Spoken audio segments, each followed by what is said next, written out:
kwamba mnamo tarehe 2 mwezi wa 5 mwaka 2025 majira ya asubuhi, Jeshi la Polisi mkoa wa Mbeya limeweza kupokea taarifa kutoka kwa mtu ambaye anaitwa CJ Mbugi Emmanuel mwenye umri wa miaka 31, mkazi wa Iwambi, ambaye ni mke wa Mparuka Saidi Nyagali almaarufu Mdude, kuwa mnamo tarehe 2 mwezi wa 5 mwaka 2025 majira ya saa 8 za usiku, wakiwa wamelala huko mtaa wa Ivanga, kata Iwambi, jijini Mbeya, kwamba kuna watu wasiofahamika waliovamia baada ya kuvunja mlango na kuingia ndani na kisha kumjeruhi Mparuka Saidi Nyagali au maarufu Mdude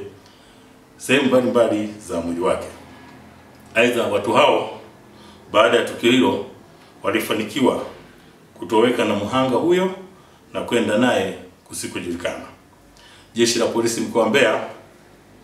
linakanusha taarifa zinazosambaa katika mitandao mbalimbali ya kijamii ambayo zinadai askari polisi kuhusika na tukio hili.